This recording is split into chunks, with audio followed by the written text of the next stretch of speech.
here by Cass, Beb, and Harlan. I'm so excited to do the spaces because the first time Harlan joined us, I was not available, and I don't think I was even working for Artifact Creators. So I'm really, really excited. I'm Fairy Liquid. Thank you, everybody, for joining us. Everybody say hello. Hey, what's going on? What's going on? We should have just I feel like now that Harlan gets to unveil himself, I don't want to go through too many intros about us. We kind of been around for a minute, but Harlan, I'm glad you were able to join today. Definitely appreciate it. Yeah, thanks for having me. I don't think there'll be anybody here that doesn't know who Harlan is, but just in case they don't, can you please give us a brief background of who you are and what you do, especially at Artifact?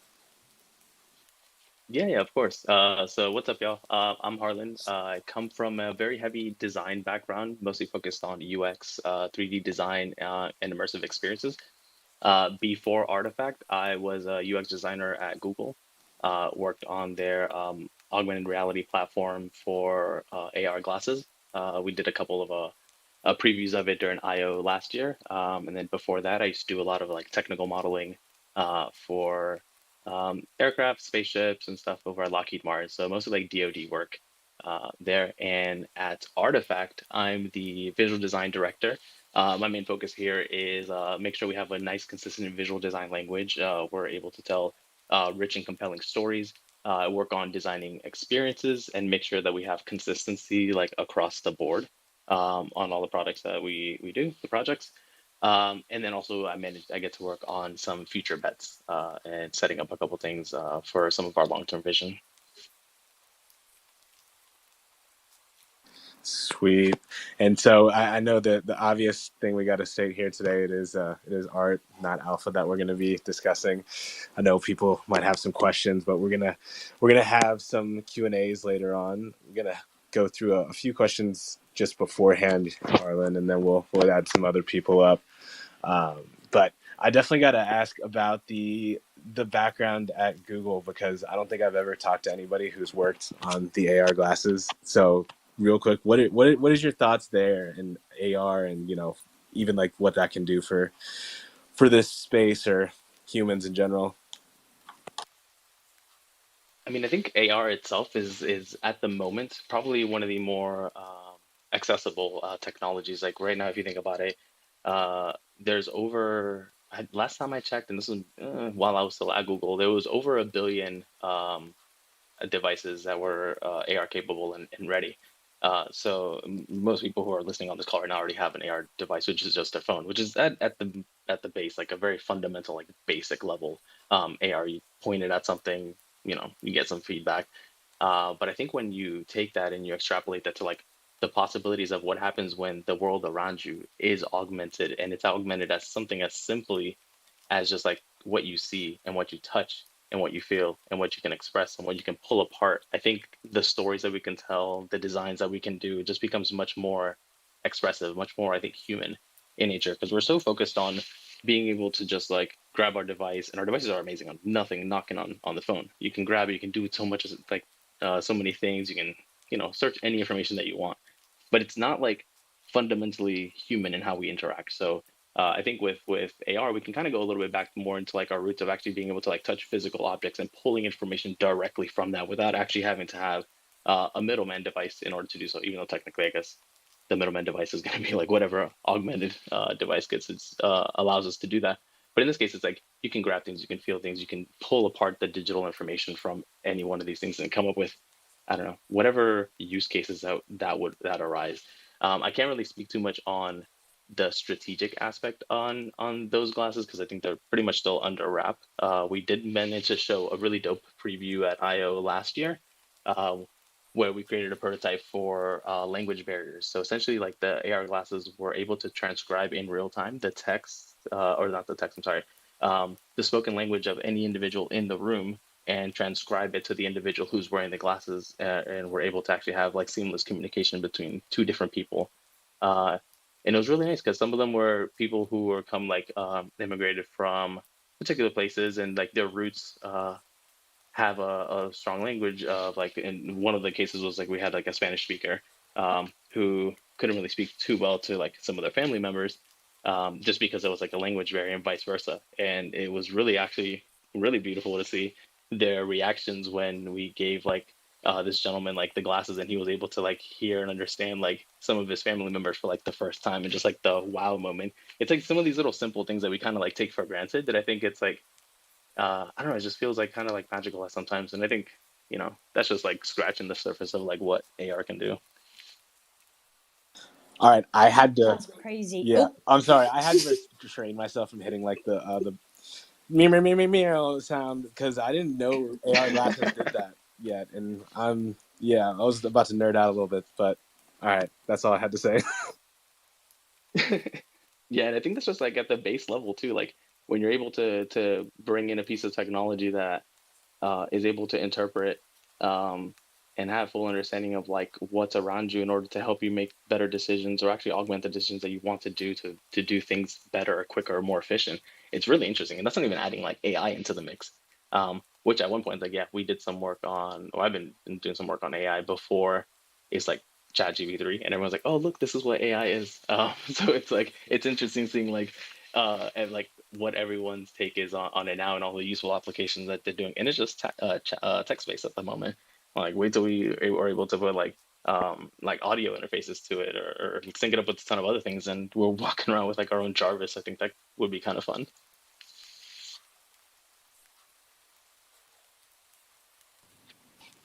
So, were any of these experiences, these past experiences, these inspirations you had, lead into any of the inspirations you had for Exodus? Or like, what are the inspirations you had for Exodus? So I kind of had like, as far as the inspirations, I had like a couple things that I wanted to do. One of the first one was I wanted to help connect some of the dots in our story. And then the second one is a little bit more on the technical side, and it's really to explore and help put together like a real-time pipeline that we can use going forward across all of our projects that we're developing. So for the first part, the challenge was that we've been telling like a fragmented story.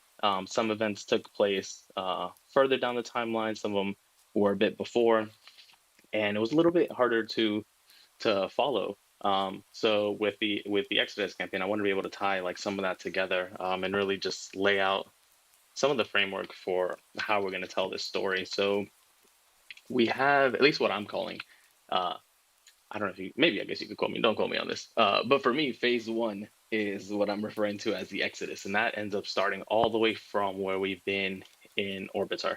And there's a ton of questions there that we don't even have answered. Like, what's the history of Orbitar? Like, who created the clones? What the heck are mint vials? Who's the progenitor? What are the artisans? Who are the artisans?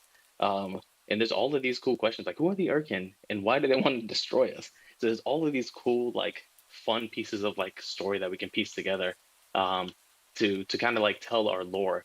So for me, like phase one ends up being, like I said, like I mentioned, is what I'm referring to as like the Exodus, and it's like we start off with Orbiter, and then there is the Ircon probe, which essentially is like the moment in time where the probe enters Orbiter's airspace. The planetary defense systems were successful in shooting it down for the first time, which is kind of like why it's there.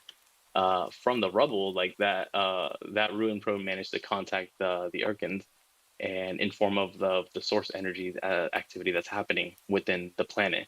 So here they come, good old baddies. They take double measures on us, and they send a planet killer and a FUD virus um, towards like the Orbitar system as their main target. And then we end up going to the warning, which is the first video that we see in the Exodus campaign. And it's like the down Urcon probe is discovered by a lone scout in the hot zone, and he manages to intercept the transmission to relay the warning back to the progenitor. From here, and you can start seeing kind of, there's a lot of little stuff which I would love to eventually, and I'm sure we will, is really lay all of these down in an easy to follow format, so we can tell like the story in a more concise manner going forward. But from there, we end up going to we have the progenitor who leaves the facility to meet the planet killer in space. And we have like the Remova event happening around the similar time with the AR worm fighting the virus. We lead into our Twitch experience, where the clones enter the progenitor facility. Fafnir awakens, and at that moment we realize, oh, the progenitor is already in space. So it leads us to the signal, where that same signal that was the progenitor. I'm sorry, the progenitor relays a signal of the warning to the rest of the city, letting everyone know, hey, there's a planet killer coming, which leads us into the burns themselves. And we have the pod burning, where essentially Fafnir transfers the source energy from the progenitor facility throughout the city to transform like all of our pods into ships. Fafnir also included a couple of schematics in there on how to combine the pods to create new advanced ships, and a couple cool little like technical stuff that they're able to do that we just don't know what they do yet. This leads us into the Exodus, where Orbitar is destroyed by the planet killer. We have that shot with 1651 holding the little worker bot's hand as they see their entire planet and everything they once knew just come crumbling down. And they don't know what's next. And they just take the next journey from here is like, we're just into the stars. And with everything that they once knew is gone, a glimmer of hope kind of guides their path as they take their chances among the stars with the new formed clone fleet. And this is where we are at the moment. And where this goes and where this leads, we'll find out. I kind of want this audiobook. Yeah, I was gonna. With Jarlan as an. He definitely has the audiobook voice, and I think Harley, you were telling us earlier that you actually get some influences from books more so than film. And y'all, I have to break some news. This is dire. I hope everybody retweets the spaces before I say this, but Harlan actually took no influences from Star Wars throughout the entire warning video, and I am actually just shook by that still. Yeah, I guess I'll share a little bit more like embarrassing news. It's like, because we were talking about this in like a little warm-up call.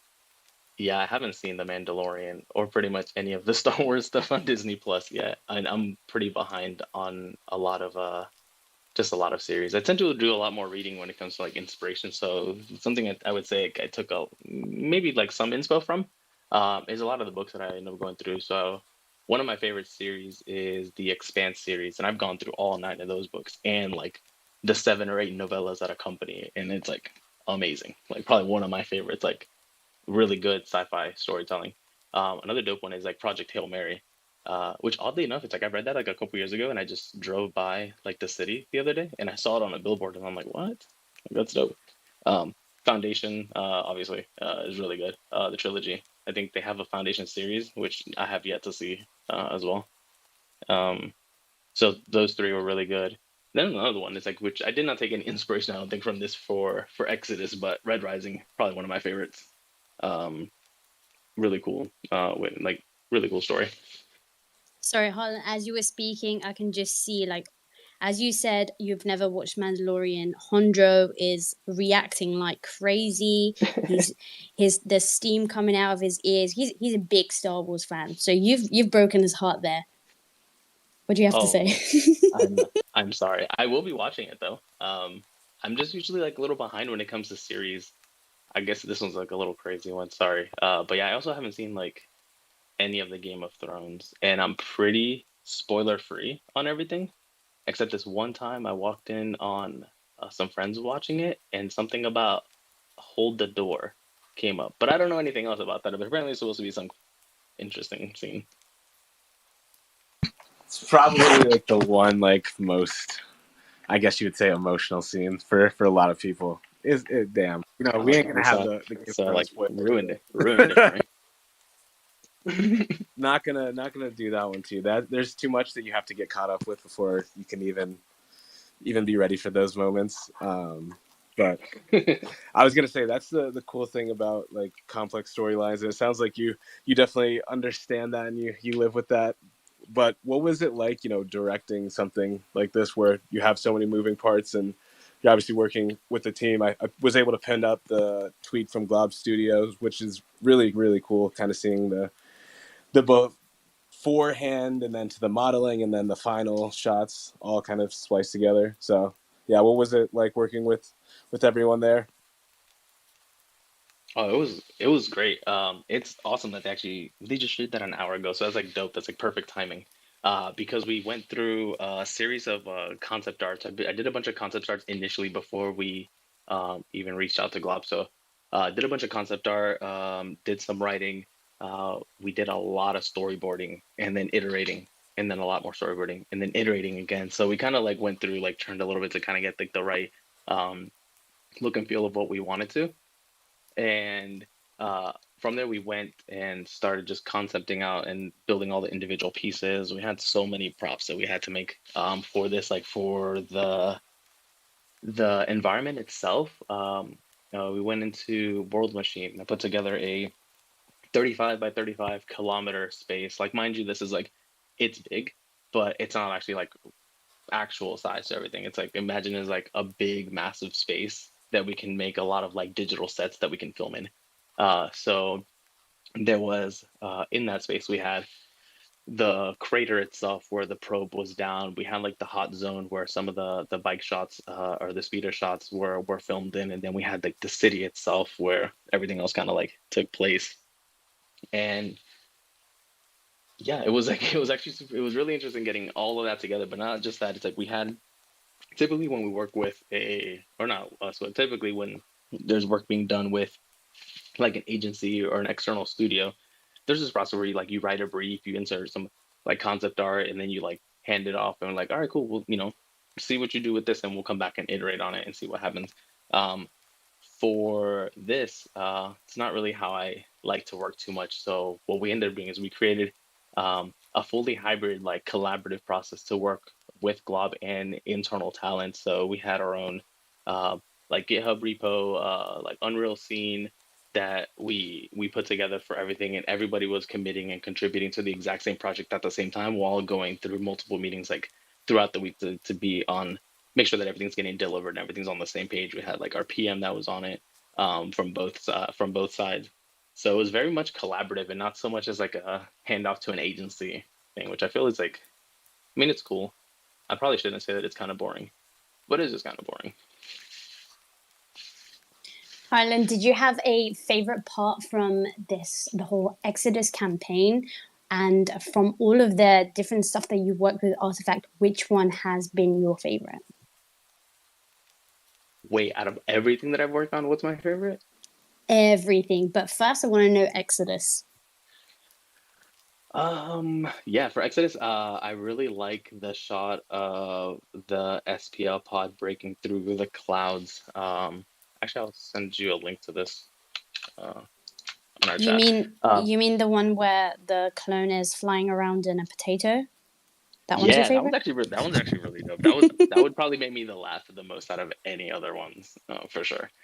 Um, but yeah, like the shot where the pod is actually breaking through the clouds, and it's assembling, it just shoots out from the buildings, which that was like a whole other process that we had to put together. And how do we design these buildings in a way that it creates like they're all modular, all the components fit in properly, and then we can also jettison every single one of these pods out of the building and transform them on the fly to capture those shots. And everything we did all of this in Unreal, so we actually had all of these pieces, and we put all of this together with a bunch of different cameras in order to just get like the right shots. But that one, as it's just like it jettisons out, and then like the you see like the rear of the thrust just rotate into place, and it just like we do this awesome like shot around the ship to kind of really just show it off kind of for the first time, and then we just see it launch into space. It's probably one of my favorite ones. Amazing. And from the Hall of Artifact that you've worked with? I mean, to be fair, I've only worked on like a couple things. I've been in Artifact since like September, end of August, September. So not counting, I guess, like the year and a half that I worked with them unofficially. So I would say, I think I'm just waiting for you to say workable. Yeah, she's really trying to get you to talk about bellies and stubby fingers. I was really going through. That's the one. Yeah, I was going through a lot of things in my head, and yeah, I mean the worker bot is. I really enjoyed working through that. So that one was really cool because it's like did a bunch of cool things with it. Just like mostly like the design, make sure we have like a cute bot that we can kind of do a lot of fun stuff with, have some fun expressions. A lot of cute features, as you would say, Fairy. And also, I think one thing that we kind of explored that was a lot of fun was being able to just put multiple poses and expressions all within a singular file. So people were displaying them into their virtual spaces. They didn't have to purchase any additional add-ons or anything. It was just like, hey, it's all included in one, and for a pretty reasonable price, I would say. We love the workabots. We love them so much. They are pretty great. I'll say it. So I'm gonna cut Go ahead, here real quick. I have a quick little.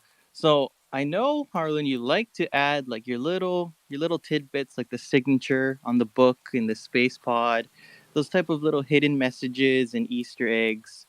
My question is, are there any of those in the new pods that we didn't find yet, or is there any type of Easter eggs or hidden things we don't know about? There might be, but if I told you, then you would know. Should we be looking? No. But for the two new pods, I didn't add a signature to those. So the first ones were mostly just like little Easter eggs of like when we first did pods, like back in actually last year. It was like a few of us. It was like me, Ryan, and Ben. I was doing like all the design work. Ben was doing all the strategic and planning, and Ryan from Onsite was putting it together. With this, we went to a whole different direction, and there's like a lot of people worked on all these. So I didn't put a signature on there. What I did instead is put together a credit reel of every single person that worked on the project. Like to me, like credit for something like this is like really important. This is like the credit reel for most people are just like a very something you skip at the end of whatever you're watching, but for like the creatives is like the lifeline of like our industry. This is where people see like they get celebrated for the work. They see like the titles that they've held, what they worked on, and that's where they acquire like a lot of jobs. So to me, it's like I instead of doing like signatures or stuff hidden in spaces, I just put together a full like detailed credit reel with like positions and every single thing that ever worked on, not just from like our team internally, but all the partners that we've worked on and everybody included in there, and just really celebrate all our creatives and all the talent to help put this together. That was definitely dope to see, and there was a lot of effort and work that went into this.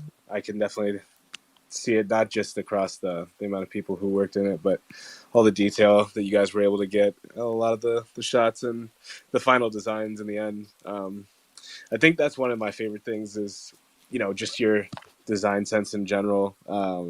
There was, you mentioned it on that call earlier, but it's just really crazy because you had said that you worked on basically like military vehicles before, and now a lot of your designs are more friendly, and I can really see that where they don't seem like dangerous, but they do seem like sci-fi and forward thinking always.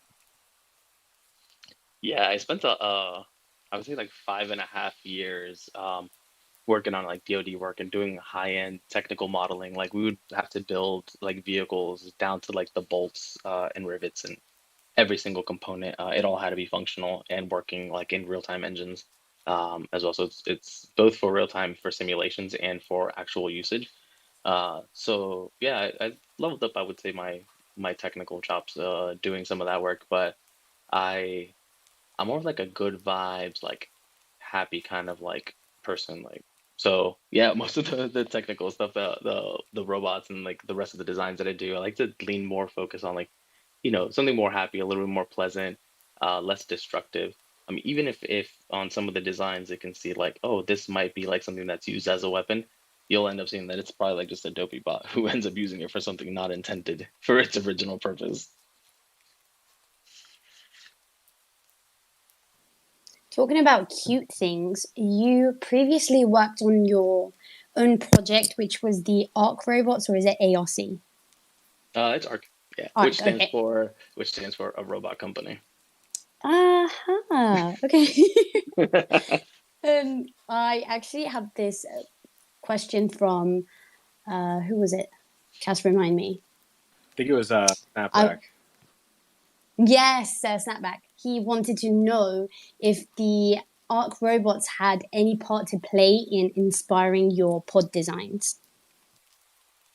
I wouldn't say so much for the pod designs themselves. I mean, like Arc Robot 20 is in the space pod, and that was one that I kind of just like snuck in there for fun initially, just make sure everyone had one of them. Um, I would say it wasn't so much for the pod designs, but where I think they had a little inspo from was, I would say, more on the worker bot. Um, a few of the, or one of the, I think the arc robots that I originally designed, I was exploring with being able to embed multiple poses and animations within the actual file itself as a way to distribute one file that's minted as like a piece of art that can be changed and dynamic. So I incorporate some of those components into the worker bot to put together like the 12 poses um, all in one. Amazing. I remember zooming into the Arc robot in the space pod and seeing your signature on the book and stuff, and messaging you saying, "Oh, what does this mean? Is this a hidden message?" And you're like, "Sorry to break it to you, but that's just my signature." Yeah. Oh, I remember when you guys did that. It was like this. Man, I almost felt like I messed you guys up on the quest during that. I was like, I have this thing here. And it's like, no, it's not part of it at all. I was one of those people. I can tell you that much. So thanks. It's like, what's this squiggle thing here that's hidden? We thought it was like directional arrows. I mean, please don't. I think I have PTSD from Monolith One Quest still, but I was gonna say if anybody listening wants to come up and ask Harlan some questions, feel free to request. We're gonna have him around for another 30 minutes or so. And yeah, he's definitely got a wealth of information and insight. That's for sure. I think a lot of the things that you said when I talked to you, even just like from your perspective on life, like as an artist, it's very unique. Because I remember I asked you once about like why you like art, and you said something about it always being a journey and just like that continuous process. And it was just cool to hear. Yeah, I mean, for me, I think like the beauty of actually doing art, it's like one of the one things in life that you can do forever and never master. And to me, I think that's like amazing. It's like you can always find something new. You're always discovering new ways of doing things. And also like as you're chatting with other creatives, understanding their journey, where they came from, how they got to where they are, because it's like we all see like where everyone's at. I mean, some people want to be in a specific spot. Some people are striving and aspiring to go into a new area, but it's all about, to me, like all about that journey. Like I love hearing stories about like how people overcame certain challenges, or how they, some of the process that they did in order to get certain results. um I don't know, I just like, I feed off that. I love it.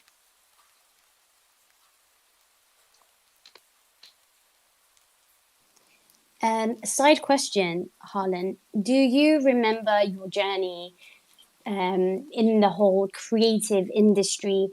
What did you do at the beginning? Were you doing a lot of freelance work? Were you doing anything for free to try and get your name out there? Yeah, when I first started, it was interesting because it's like it's one of the things that you don't really, I think, get prepared for. It's, hey, you've gone through like a college degree, even though like I wouldn't necessarily like say that having a degree is what made me an artist, because I was doing this way before then. But it's like you're investing in yourself, and I think that's always like something always worthwhile doing. But it's like you get into the real world, as they say, and you're like, what do I do from here? And it's like you just apply like crazy. You just, try to get into a studio. One of the things I did early on, and it's like I still do to this day, is I just create a lot of things for myself, like things I'm interested in, stories, uh, concepts, and I just like post them online. And honestly, like the majority of the work that I've gotten has always been from that.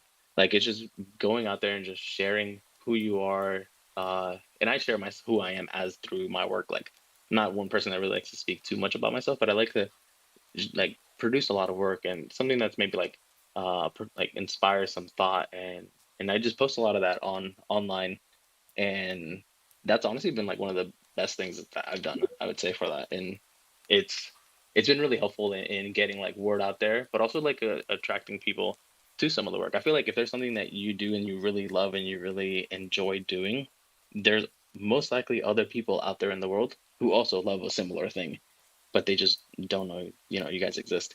So I think posting posting and just sharing and having like fun, open, conversations with other like-minded creators or even unlike-minded creators. Like I feel like different perspectives is just as important.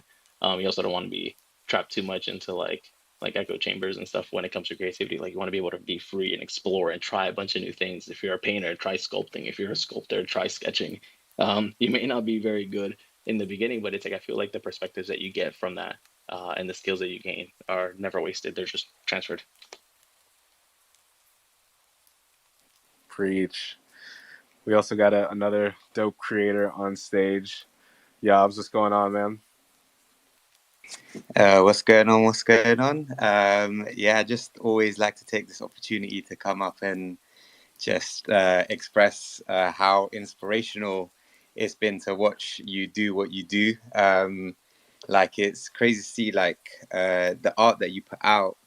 It's not always just like one style of art as well. It's always like something different, and it's so like incredible and inspiring ultimately.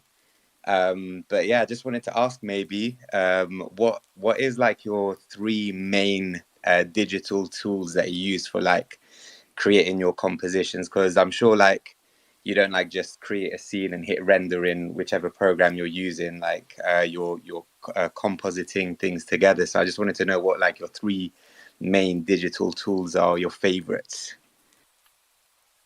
Yeah, for sure. And thank you for like all your kind words and everything. For me, like the three main things I would say, I do a lot of most of my work, actually all my work is pretty much all done in 3D. I'm a little old school, so I use like 3ds Max for all like the modeling. Usually Octane for like the rendering. I do a lot of ZBrush too when it comes to like getting like finer details. And surprisingly enough, I use like Figma quite a bit. Figma's like a design tool. If for those who don't know, it's usually just like a mix of it's kind of like an Illustrator, but not as intense. And it's used to design like it's mostly for designing like iconography and small like vector based solutions. So I use that to do like a lot of like my decals and things like that. Also for planning projects and storyboarding. Um, I guess I'm gonna say like a fourth guy. Sometimes just do like a bunch of sketches in like Procreate. I'm not like an amazing sketcher. I'm definitely like the kind of person that just sketches a couple random lines and it's like, oh hey, this is exactly like the shape that I'm going for.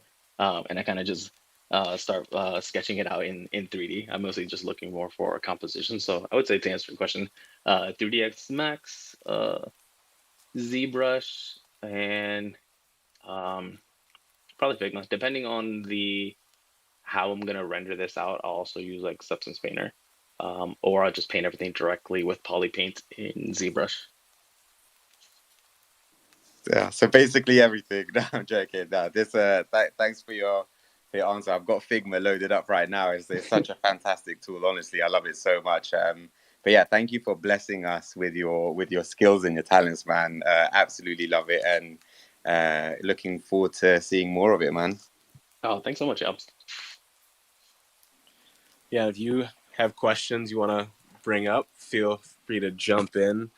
We're going to keep going for another 20, 30 minutes. And I know Johan's got a... And so, okay, I've got to say it. I have been calling you Jarlan for so long that now that I know I'm saying it wrong, it bugs me so much. And I like keep stumbling over it. And so Harlan, y'all, that's how it's pronounced. Yo, it's funny because sometimes like I may correct somebody because I'm like whatever. I know you're referring to me, so it doesn't really bother me. I just sometimes think it's funny. Benoit's like the same way. He just says Jarlin, but he's like I'm just saying it the French way, and when he says it, it sounds nice. So I'm like I don't care. Something about European accents. They do kind of have a play over here in America. We sound boring, I feel like, after a while. Yeah, they do. There's something elegant about it. But I actually really like the American accent. So whenever I have like arguments in my own head when I'm having those debates, I go into American LA girl accent, and it sounds so much more aggressive. Good Lord. I don't need to hear that. That one we can save. But You've heard it, Cass. I've argued with you before. Harlan, I was gonna actually ask before we got derailed by this random name pronunciation conversation. When it comes to things that you're working on, you've been kind of an official employee for the past 6 months. What's exciting you about being here at Artifactor, trying to do more with the group? Like one thing that I'm working on right now that I'm like kind of obsessed with, maybe to like an unhealthy level, and it's not going to be interesting for probably a lot of people, but to me it's uh like getting a lot of structure and putting our pipeline together. Like we're going from a traditional animation pipeline to a full real-time in-engine like UE5 like pipeline, and getting everything migrated into that to make sure that we're able um to just work seamlessly like across the team, but also have everything as is. Like no, typically with animation, you have to, you set everything up, you set up your lights, you render it, and it takes quite a bit of time. But with UE5, we have everything there on the spot, all of our assets created. We have like scenes that we can pre-create into like templates, drop everything in, together some compositions, do a fast render, even a sequence render on that, sketch over it for storyboards, and it just makes like our like process so much more I think efficient, and um it's just really interesting. Also I'm doing a ton of work with just exploring using like the live links, which is, I mean, I've used it before, but it's really interesting to be able to just use like your phone for like just facial rigs, and being able to essentially control like your facial expressions and full character just with like a phone camera. Or another one that I really enjoy using is I set up the iPad for essentially to dub as a virtual camera. So like I don't know if you guys remember back in the day when James Cameron was showing like for Avatar 1, like I don't know, 10 or 12 years ago, where he had like that big digital camera or that camera that he was holding, and it's like everything that he was moving in the space was just showing digitally. Like you can do something like that similar to Unreal, but you can just use an iPad. And I'm like, oh, this is so dope. So yeah, most of the stuff that excites me, at least at the moment, is just getting all of that streamlined, tying everything together with our story. The inventory app is like really interesting for me, and all the possible applications that that opens up and everything that can tie into it. So yeah, I mean, I'm most of the stuff I'm doing at the moment may not be like user facing just yet. It's mostly a ton of behind the scenes work and getting all our infrastructure in place to kind of empower us for the future. Harlan, you previously mentioned, and excuse me if I'm getting these names wrong, but you said that you were getting inspired by John Harris and Chris Foss. Is there anybody else at the moment that is inspiring you? I mean, yeah, John Harris is like probably one of my favorites. Dude's like incredible. Chris Foss is a legend. Sid Mead, like another legend. Rob Kahn, another legend. I like a lot of these old masters. Well, I guess modern masters. I don't even know what they would be called, but to me, they're masters. They're amazing. Um, yeah, I mean, those are kind of like most of the main people that I kind of like aspire to one day maybe be like 20% of as far as skill level goes. I think they're just incredible. Amazing. That's how we feel about you, Harlan. Okay, you're our inspiration.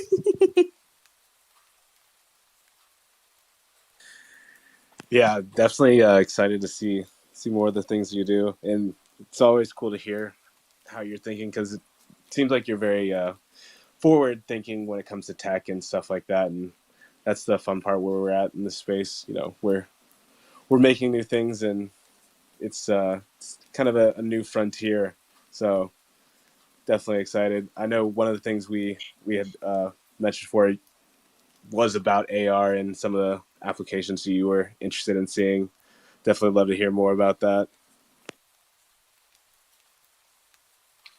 Yeah, I mean, there's like I feel like so many different uses for AR, but all of it kind of is very dependent on the user journey that you're tackling. Because I think there's also kind of this thing that ends up happening where sometimes design just happens for design's sakes. And it's like, hey, I'm like a designer. I think this would be cool to make. Let's make it into a product. And at the end of the day, there's like actual very minimal application for it. So to me, it's like when I'm designing, like the first thing I want to know is like, why are we doing this? Who is this helping? Is this like actually overcoming any challenges? Is this making something more efficient for somebody? Are we somehow condensing a very long process of like maybe 20 or 30 steps into like two? And just really understanding like the value from that perspective to like the end user. Um, so as far as AR goes, like we've all seen you can drop a model in space and it's cool, and that's about it. There's so many other things I think that we can do with that, and also like thinking about augmented reality just beyond the fact of like placing something in space, but what is that space telling you? Like what can you pull out from that that is not actually like visible or there? I like to think of it as like if our world is composed of layers, and there's going to be like me nerding out, like putting together like gamey terms into real life, but it's like if everything is created by like assets, and there's a bunch of different layers that compose the scenes and of our everyday surrounding, we're missing like that digital like connective layer. What happens when you're able to interact with that? Like what type of information would you want to get out of the devices around you? Does it add value to your daily life? And if so, it's like how can we you know move in on that to kind of create more seamless experiences for that help people just overall in their daily lives. At the end of the day, to me, that's the thing. If we're building something, it has to have some helpful function at the end of the day.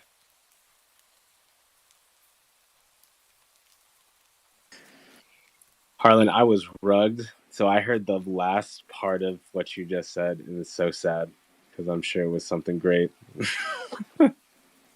Well, good thing we got this on. It's recorded. Thank God, for real. It looks like Ferry, you were gonna say something. Sorry. I'm just trying to use this opportunity to just give a shout out to all of the creators that I see listening in. I love you guys so much, and well done for everything that you're doing, especially President. Like he's been taking clips from the Exodus campaign and turning them into little GIFs, and I love seeing them throughout Discord, on Twitter, everywhere. So thank you for doing that. They're really, really cool. That's it. Yo, Prez also has such a sick loop pod too. If y'all haven't been in it, it's really dope. Hell yeah. Yeah, if anybody wants to come up in these last few minutes before we let Harlan go, I know the one thing he hates to do is to talk about himself and be out here in the public. So we're gonna keep him around for just a little bit longer. But if you wanted to ask him some questions, feel free to request. Harlan, we appreciate it though. Whilst I know. we're waiting for people to jump up. Oh, go ahead. No, you go. Nope, don't. We're not going to do this again where you're going to try to out nice me and not go. So please go ahead, Ferry. Cass, we know that no one on this universe can out nice you. You're the nicest guy we all know. I was just going to ask Harlan, what does your normal day look like creative wise? What is your routine? What's the process? Can you give us an insight on that? Yeah, let me see. Maybe I don't know if it's like super interesting or anything. I typically just like get up. I'm not much of a morning person. I'm very much.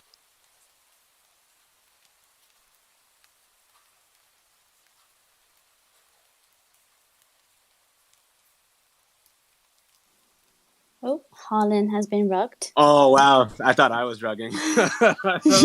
Oh man, sorry about that, y'all. Oh no. There we go. All right, so let me see. I love the. Yeah, go ahead. No, I was gonna say, yeah, typically I just get up in the morning. I'm not a super morning person, so that time fluctuates a little bit for me.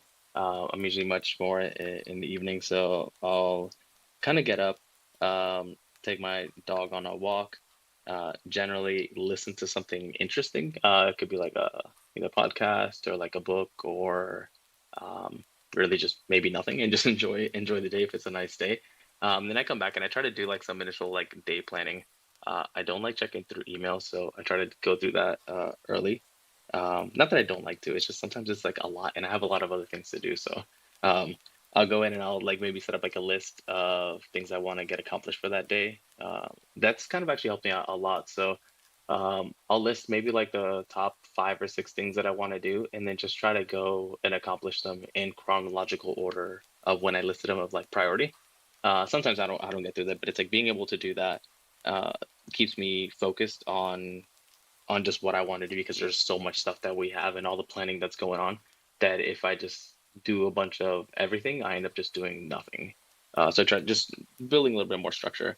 Then I usually just do like, some basic workouts. I like to do some Muay Thai for just exercise or powerlifting.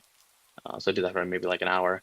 Um, then just do my regular day to day, and then usually in the evening I'll just like create some stuff for fun. So I'm working on this little project for myself where I'm just making these little, I'm calling them just like capsules, but essentially like little small dioramas of like rooms and different scenes that I don't know, I find interesting as a way to kind of like explore new techniques. And then that's about it. I mean, I try to go in and squeeze in an hour in there for some gaming. Maybe jump on Fortnite a few times, get a couple dubs, play some God of War. Pretty simple. Harlan, you play Fortnite and we haven't played together? Yes. Okay. We're teaming up. We've got Franco, we've got Tondro, got YC. We need to go there. I need to see your skills. Let's go. But yeah, no, that's typically my day to day. It's like pretty simple. I don't watch a lot of TV. If you guys, I mean, obviously from the previous when we chatted initially, I don't watch a lot of TV, and I don't actually like just watch a lot of anything really.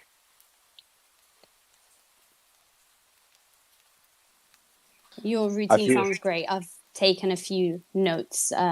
Definitely going to be implementing them into my daily life. Cass, yes, I know. No, I was just going to say, I feel like I need to take that morning approach of going out and actually being outside first. On the unfortunate opposite of jumping online right away. And that's the worst thing, I feel like. Oh yeah, that helps so much. Like I just go outside first. The first thing I see is just some outdoors or fresh air, and then jump in. I mean, I'm gonna like, sometimes I guess maybe check my phone as I get up, which maybe not be super healthy, but whatever. It is what it is. Yeah, we all do that. Let's not talk about it. Before I welcome the speakers up on stage, Day After has got a question for you in the comments. He said, how has the AI revolution impacted your artistic journey? Do you use it? Do you see benefits? Are you staying away from it? And any future plans to incorporate it? Yeah, actually I do use it. Mostly at the moment just exploratory. I like to see it as a way to um, generate quick iterations of what I would essentially go to Google and do some research for as far as like referencing goes. So one thing I like to sometimes do is like come up with a scenario for something, put it into like, Midjourney, and then just compile a vision board of just some of these things as well, along with like maybe a bunch of other references that I may get from Google searching, as far as like, depending on what it is, I want to make something mechanical. I might want to get some references for like mechanical details. While in Midjourney, maybe like exploring more like shape language, and then synthesizing a lot of those references into what I actually want to do. Because I mean, at the end of the day, it's like a reference is a reference. It's like you end up using components of that to compile a final piece of what you're even aiming to go. And chances are, it's like most likely not going to be very similar. To, at least for me, it's usually not very similar. I like to take little bits and pieces of like small details and create something new out of it. So that's one of the things I've been using it for. It's mostly for referencing.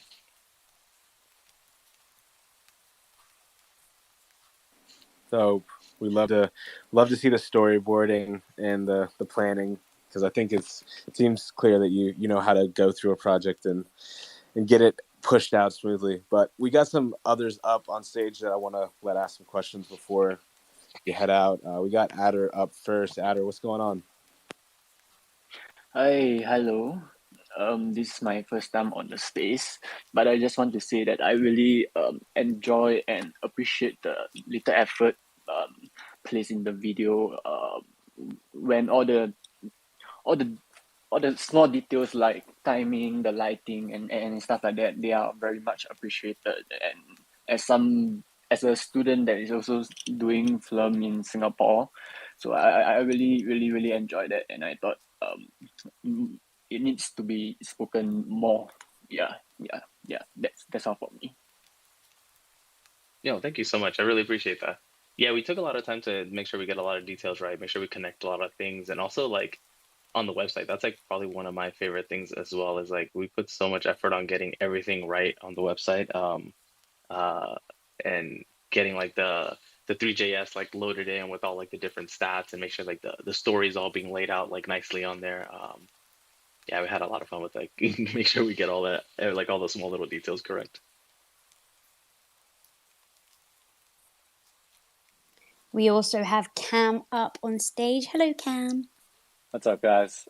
Thanks for having me up, and thank you, Jarlan, for sharing some of this background on some of the virtual production workflow that you guys are doing with Unreal Engine 5. I think that's, like, for a developer like me, I think that's super exciting to just start to think about all the possibilities like you were speaking about. And to piggyback off that, I guess I was curious how you imagine like interactive storytelling to take place now that you guys are using this game engine. And I saw you tease like some video of you flying the exopod around on the set. So I was curious how you envision interactive experiences to take place in this whole clone universe and in the whole storytelling experience. Oh, thanks for your question. Yeah, that's a good one. So I think it opens us up to a lot of possibilities as far as like being able to quickly iterate and explore and prototype experiences as a whole. So we can kind of like draft out some cool concepts that we find like interesting and actually do a lot of like rapid iteration in engine, just because we don't have to, you know, we have a lot of flexibility with, especially with like blueprints. I use blueprints a lot for a lot of things. So I'll bring things in and set up a bunch of custom parameters within it that allows us to quickly change things on the fly. So if like I have a clone body, I can be like, okay, so use this body, use these clothes, these garments, these shoes, and we can put that directly in engine, rather than like have to compile an entire file together from a bunch of different like pieces of like geometry that we already have in order to do that. So it's like just being able to streamline like that, I think helps us focus more, I would say, on what the experience is and less on like the technicalities on how to make it there. So I think that's probably one of the biggest benefits that we do have. And also I think one thing I'm really interested and excited about is like just being able to templatize a lot of that stuff. And it's like I can't really promise anything, but it's like seeing also like how much of this can we release out to the community, what portions of it make sense. Can we do like starter templates or base things to get people up and running if they're interested? I think something like that is like really interesting. Like I said, I can't really promise anything, nor all this has to go through a bunch of like approvals, but I think that'll be really great to be able to do stuff like that.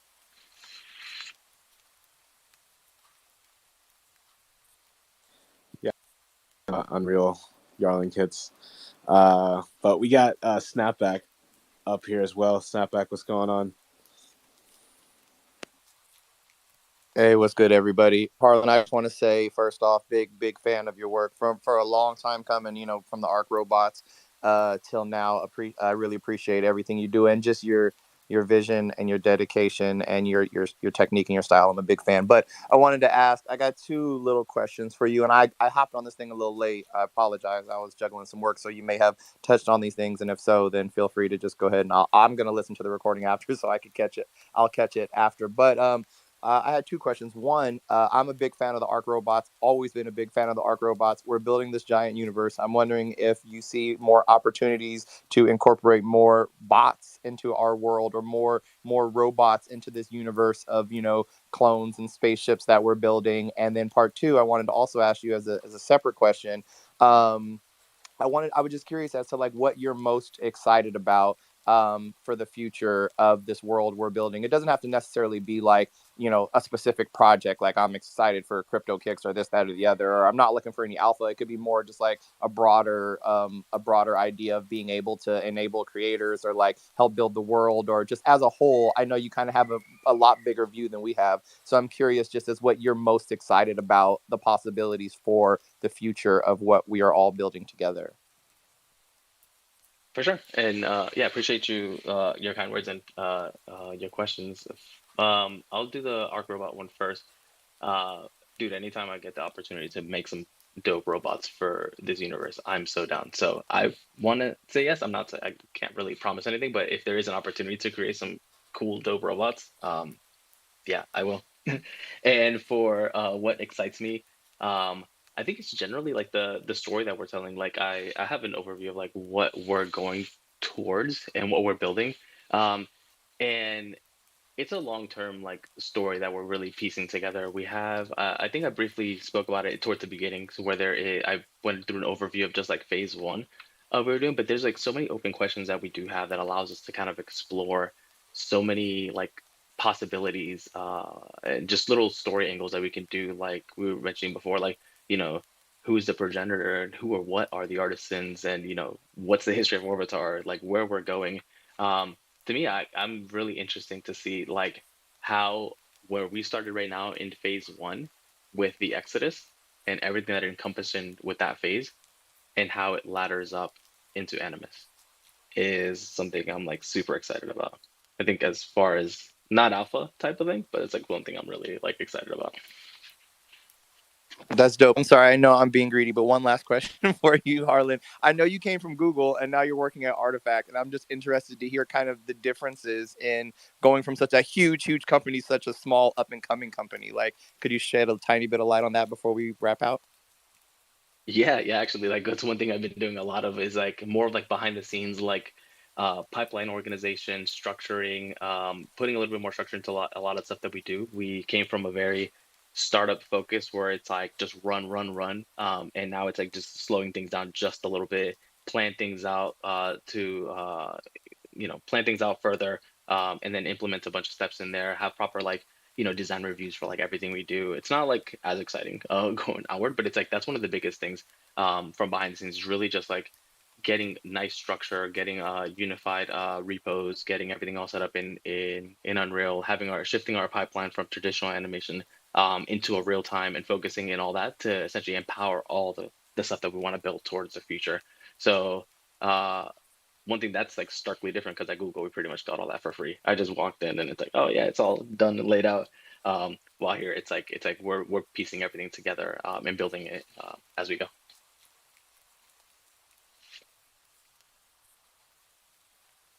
Well, thank you for taking the time to answer my questions, man. Appreciate it. And appreciate everything you're doing once again. Thank you. Thank you to everybody who listened into the spaces and for coming up to ask your questions. Harlan, it's been an absolute pleasure. I'm so sad that you're a busy person and you have real life stuff to do. I could keep you here forever. There's so many things that we want to dig into. So please, can you just promise that you'll come and do this again with us? I mean, I'm technically not supposed to promise anything, but yeah, I'll definitely go back. I guess one little thing I can leave with is, since I'm sure it's like a lot of people are asking about, and I'm really actually surprised and happy that everyone kind of kept it all just on art. So one of the biggest questions that I've been getting at is like, what do pods do? And I can't really like reveal or say much of that, but it's like I can give you a couple of sentences about them and see how it goes. So let me see how I say this in a way where I'm good.